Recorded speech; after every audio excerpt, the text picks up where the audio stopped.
Hey, bonjour tout le monde, alors j'espère que vous allez bien, bienvenue dans la 5e vidéo dédiée à Miniscrap. Le but c'est simplement d'aller collecter des données via du scrap, les ingérer dans des queues RabbitMQ, on va revoir tout ça ensemble, et puis de stocker tout ça dans des bases de données. L'idée c'est d'essayer de toucher un petit peu à des notions qu'on retrouve dans des infras de microservices, de scaling, etc. Donc surtout, n'hésitez pas à vous abonner pour ne pas manquer les plus prochaines vidéos, cliquez sur rejoindre si vous voulez soutenir mon travail, soutenir la chaîne, parlez-en autour de vous également.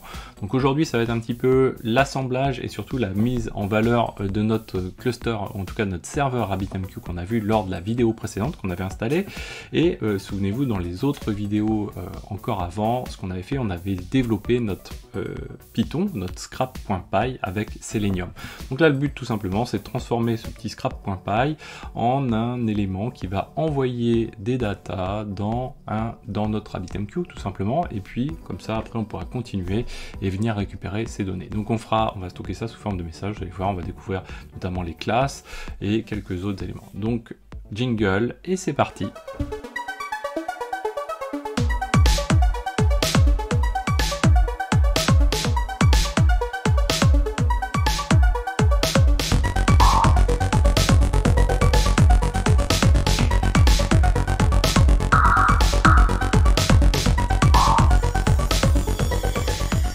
Là si on reprend et on va poser un petit peu, donc c'est le préambule, on va poser un petit peu tout ce que j'ai sous la main, de manière à vous montrer un petit peu ce qu'il faut avoir, hein. Donc de toute façon c'est que des choses qui viennent des vidéos précédentes, hein. Il n'y a pas de choses qu'on va réinventer. Là en l'occurrence j'ai quoi? J'ai mon répertoire Vagrant qui contient le Vagrant file qu'on a développé lors de la vidéo précédente. On a aussi le node exporter, l'installation du RabbitMQ, on l'a vu avec notamment le user par défaut, Xavki et son password, et puis également donc deux exchanges. Donc nous aujourd'hui on va se servir de CryptoTarget et deux queues, donc également CryptoTarget qu'on va utiliser aujourd'hui avec un binding qui se fait notamment sur la clé la clé tout simplement de message qui va être crypto pour pouvoir faire en sorte que notre exchange puisse récupérer les messages et surtout envoyer ces messages qui vont être envoyés donc avec cette clé crypto dans la queue CryptoTarget. Donc si on reprend ça, hein, tout simplement, les éléments qu'on a besoin de voir aujourd'hui, donc on a notre RabbitMQ qui tourne, donc j'aurais pu vous le remontrer, on vient juste de le lancer.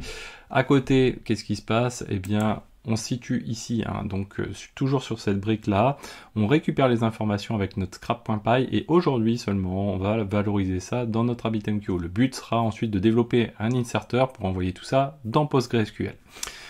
Aujourd'hui on va utiliser donc également la lib Pika, donc c'est la lib RabbitMQ un petit peu officielle pour Python qui est assez pratique, elle date un petit peu sur certains aspects, etc.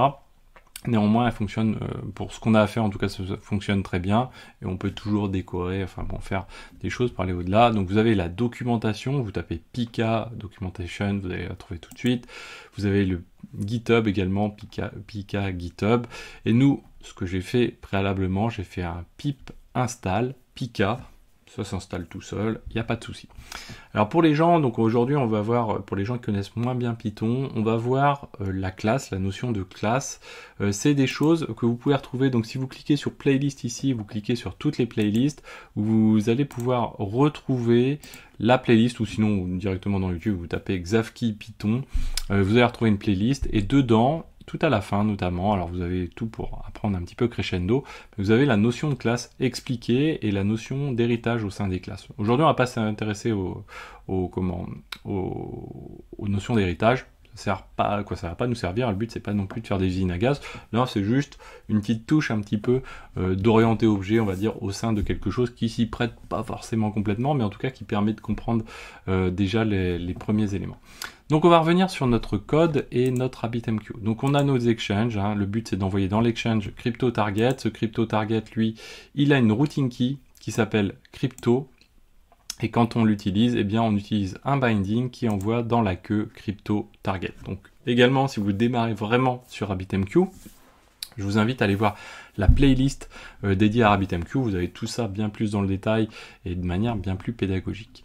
Alors, on va rentrer dans notre code maintenant. Alors, je vais juste supprimer ce petit truc moche. Voilà. On va dans notre code. Hop, ici, voilà. Donc nous, on est sur quelque chose assez simple, hein, et on reste sur quelque chose de simple. Pour l'instant, on va garder notre option pour afficher le navigateur en même temps que lorsqu'on lance notre scrap.py, ça permet de voir un petit peu comment il évolue. Première chose, comme je vous disais, on va utiliser Pika, et pour utiliser Pika, ce qu'on a besoin de faire, c'est de formater un message qu'on va envoyer dans RabbitMQ. On a besoin donc d'avoir quelque chose de structuré pour récupérer des clés, des valeurs. On va rentrer notamment dedans donc le message, donc le titre de la crypto-monnaie.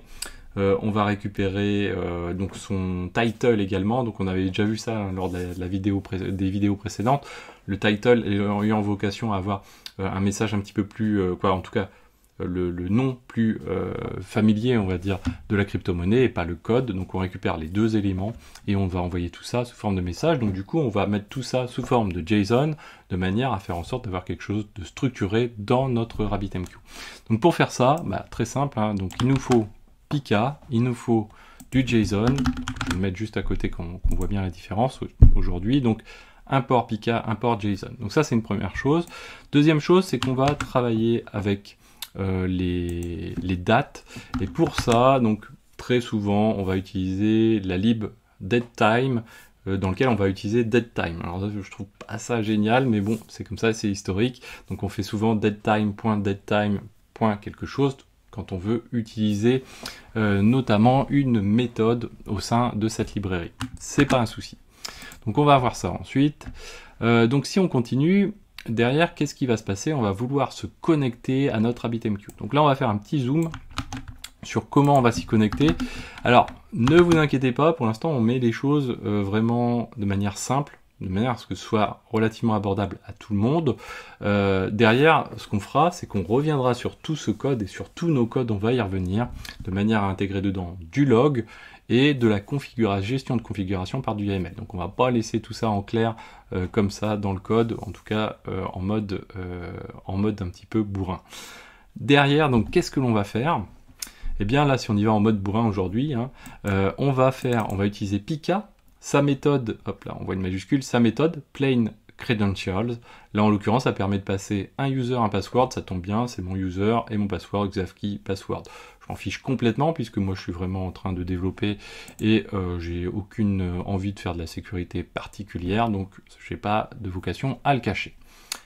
Derrière, on utilise toujours Pika.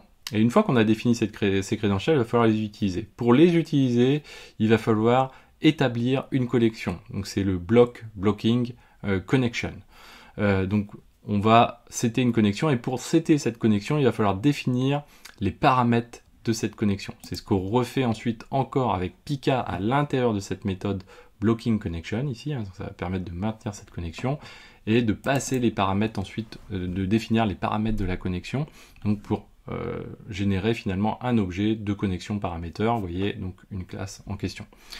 Derrière, donc moi j'ai installé juste un Python, une extension Python, je sais plus laquelle, une extension Python qui permet tout simplement, vous voyez au survol, on va voir le détail des classes et des méthodes qu'on utilise. Là en l'occurrence, qu'est-ce qu'on va lui passer? Alors on le retrouve ici dans la parenthèse, hein, le host. Donc on retrouve notre host, en l'occurrence c'est l'IP de mon serveur RabbitMQ unique. Si on était en cluster, il nous faudrait une URL, load balancer dessus, hein, éventuellement du DNS round robin, ce genre de choses, peu importe. Le port ensuite, hein, qu'on retrouve ici. Ensuite, ici c'est le vhost, alors je ne sais pas si on le voit au survol, voilà, le virtual host, donc le vhost. Donc tout ça, vous voyez que c'est du format string ou integer juste pour le port, mais sinon string globalement, ou string et integer pour le port, donc du coup on met tout entre double quotes, il n'y a pas de souci. Et puis derrière, là on va réinjecter donc, les credentials, puisqu'on les retrouve ici, vous voyez qu'on retrouve credentials qui apparaît ici, et donc ça nous permet de réutiliser credentials ici.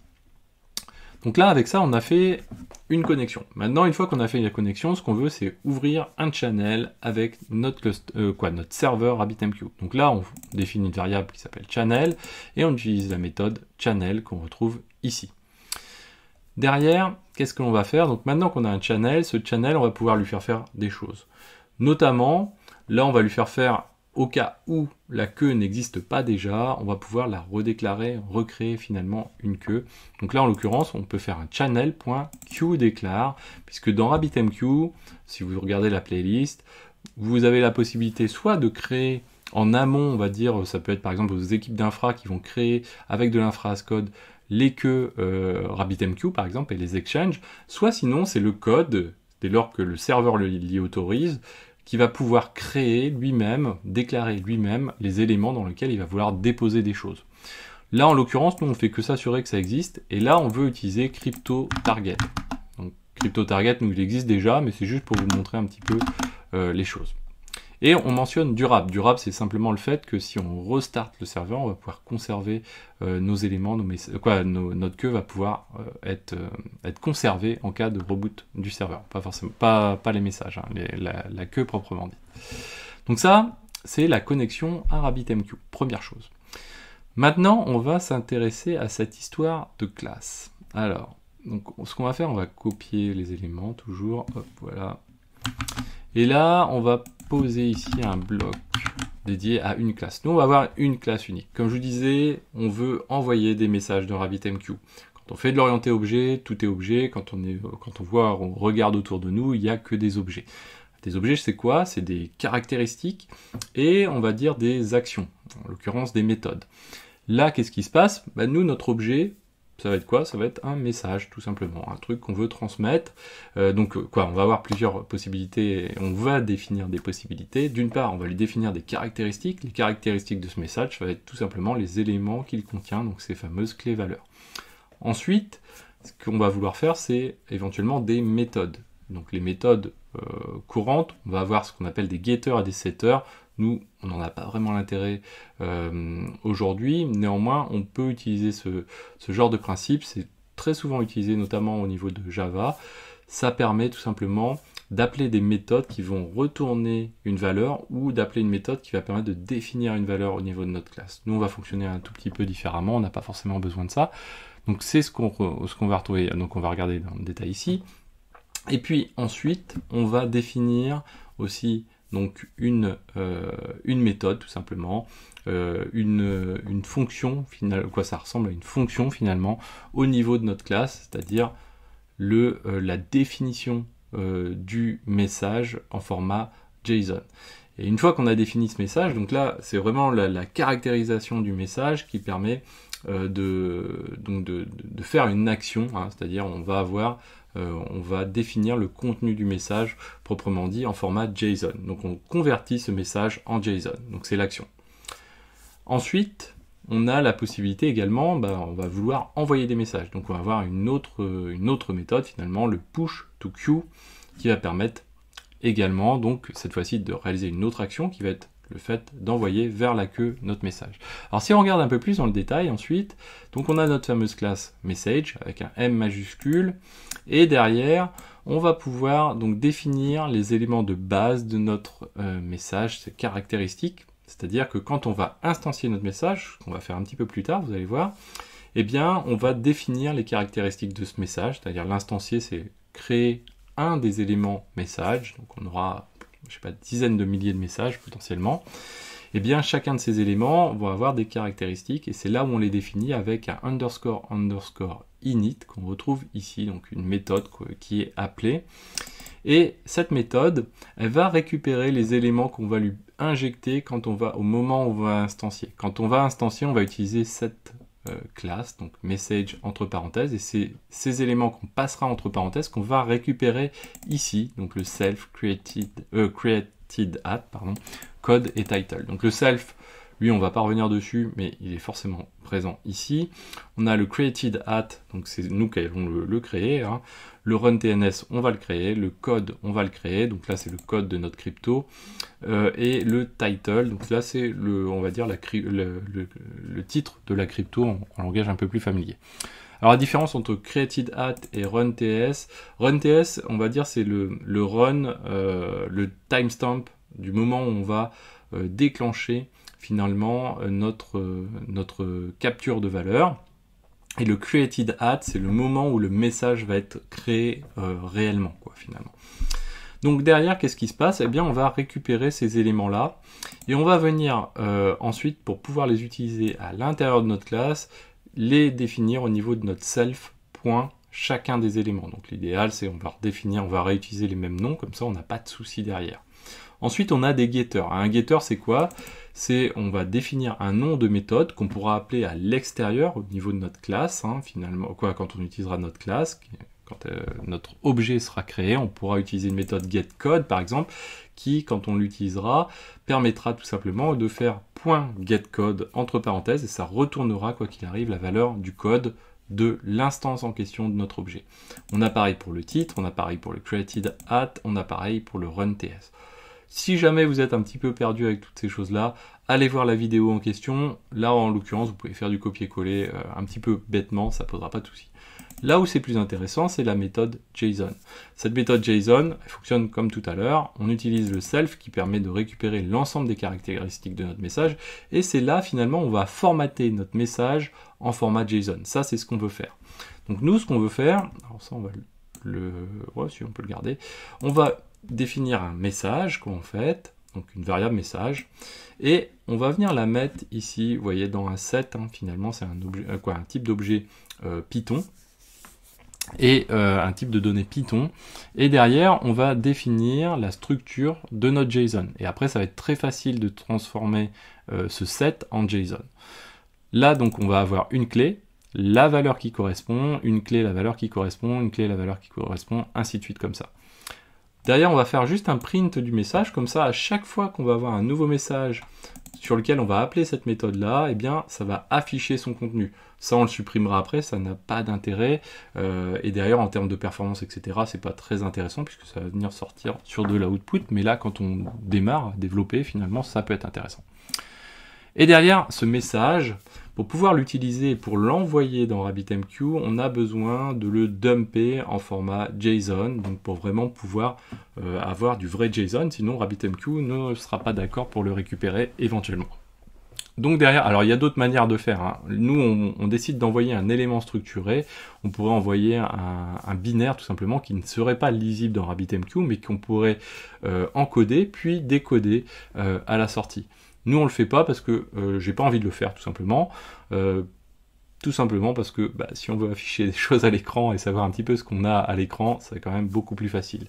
Néanmoins, c'est souvent utilisé quand on veut compresser un petit peu de la donnée et faire en sorte d'éviter de surcharger son RabbitMQ, par exemple, etc.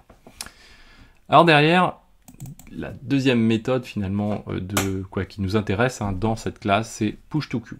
Push-to-queue, qu'est-ce qu'on fait? On va réutiliser notre fameux channel qu'on a défini juste au-dessus. Ici, hop là, ici notre connexion avec notre channel que l'on a. Et là, on va dire, alors il y a différentes méthodes qui existent au niveau de Pika. Nous, on va dire, écoute, on va faire du basic publish. Donc, vous voyez, au survol, on a les différents éléments de basic publish. Il faut lui passer quoi? Un exchange, une routing key, le body, éventuellement des propriétés. Donc nous, l'exchange, on a dit que c'était crypto target, donc c'est ce qui correspond ici donc à notre exchange crypto target ici.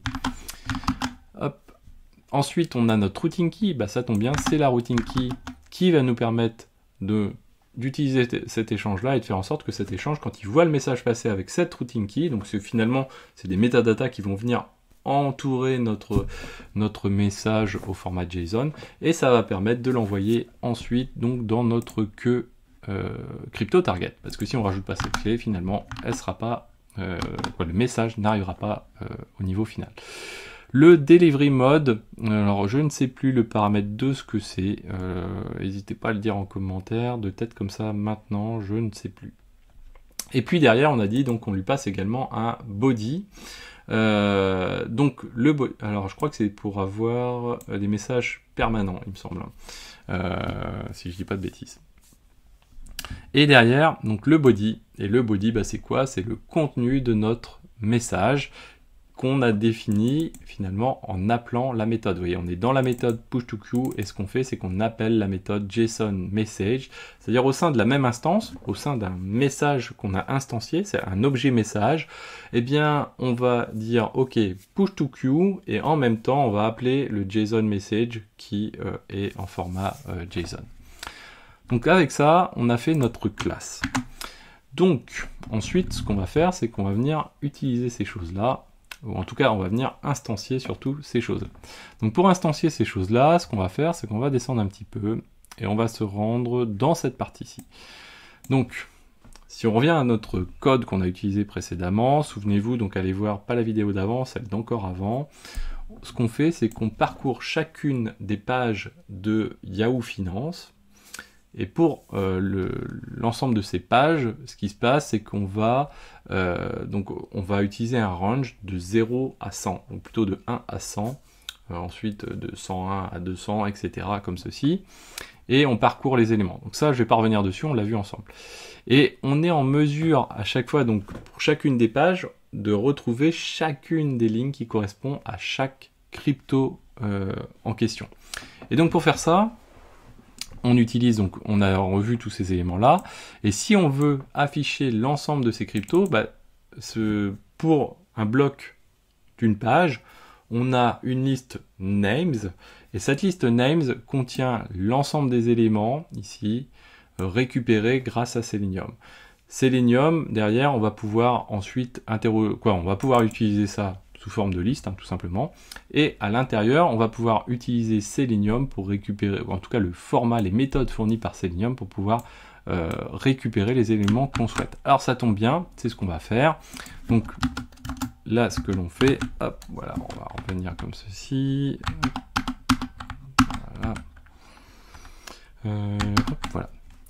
Donc nous, ce qu'on veut faire, alors j'ai oublié un petit élément a priori, le run TS, ouais, voilà, hop, le run TS. Donc le run TS, souvenez-vous, à chaque page, on va lancer un Selenium, et du coup, le run TS, c'est le run timestamp, c'est-à-dire le moment où on récupère l'information. Donc on récupère toutes les données de la page au même moment qu'en fait. Et ensuite, il y a le created timestamp qui est celui de la génération du message. Grosso modo, on pourrait se poser un peu moins de questions autour de ça. C'est juste pour montrer que voilà, il y a le moment où on récupère effectivement la donnée, et il y a le moment où on génère et où on envoie le message.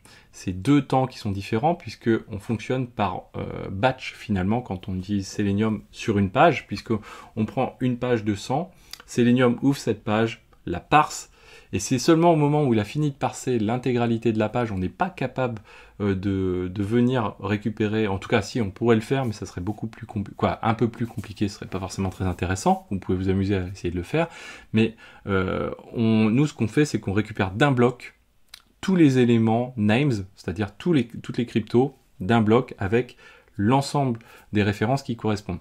Et après seulement, on fait un traitement cas par cas. Donc si on veut récupérer le timestamp de récupération des valeurs, finalement c'est le moment où on a récupéré tout le bloc, tout simplement. Et après la génération du message, on le fait au cas par cas, puisqu'on va reparser l'ensemble des éléments. Donc là, bref, donc on a le run timestamp pour ça. Ensuite, on va parcourir donc ce fameux bloc, names, donc c'est plutôt les cryptos, on pourrait mettre crypto avec un S, crypto, voilà, comme ceci, voilà. Et derrière, ce qu'on va faire, c'est qu'on va instancier notre fameuse classe message. Donc pour ça, on va dire, ok, une instance donc, de notre objet message, elle va s'appeler message, et ça va prendre bien sûr entre parenthèses l'ensemble des caractéristiques de notre classe. Les caractéristiques, souvenez-vous, c'est ça, c'est le run TS, le code, le title et le created at. Alors, plus exactement, c'est comme ceci qu'il faut le formater. Donc derrière nous, hop là, on redescend un petit peu, c'est ce que l'on fait à ce moment-là. Donc là, première chose, on régénère une date au moment même là, tout de suite maintenant quand on est en train d'instancier, donc time.time entre parenthèses. Alors on pourrait jouer sur la finesse, on pourrait positionner ça à d'autres endroits, etc. C'est pas le but. Derrière, on injecte également le run TS qui lui sera le même pour tous les messages du même bloc, puisque voilà, on les a récupérés au même moment. Ensuite, on prend le name.text. Alors le name.text, c'est quoi? Souvenez-vous, donc du coup, comme je vous disais, on récupère l'intégralité de tous les objets crypto, c'est-à-dire qu'en gros, si on prend la balise A-href qu'on a vu lors des vidéos précédentes, eh bien le point texte, c'est tout simplement le contenu de la balise A-href, tout simplement. Donc ça c'est le point texte. Et à côté, on va récupérer, je vous disais, donc c'est le nom familier des cryptos finalement.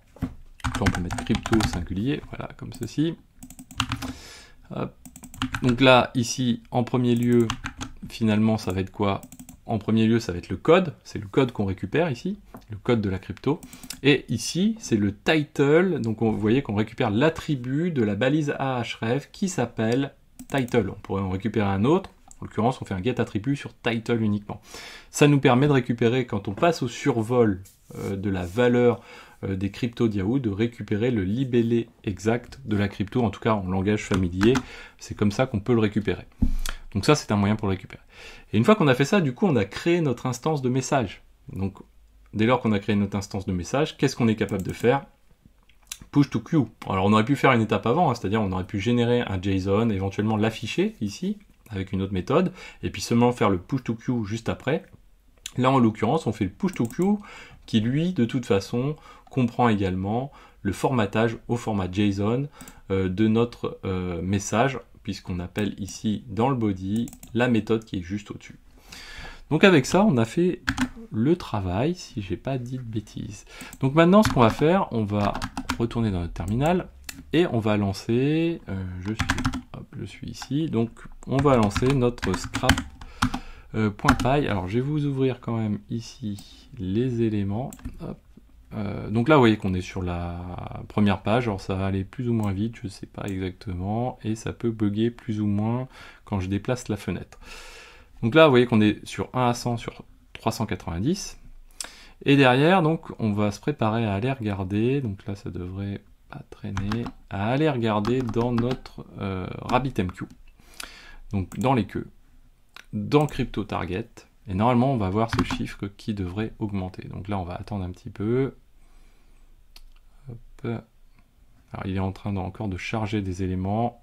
Voilà, hop, là, je crois que ça bouge derrière. Voilà, c'est en train de bouger. Vous voyez qu'il récupère 20 messages par seconde. Alors, ça dure pas longtemps, hein, puisqu'il n'y a que 100 messages en plus. Hein, donc, ça va très très vite, quoi, relativement vite. Ça peut aller beaucoup plus vite. Donc là, on a récupéré la première page, finalement. Vous voyez, on a 100 messages. Et du coup, on ouvre la deuxième page. Bon, ça y est, il vient de le faire.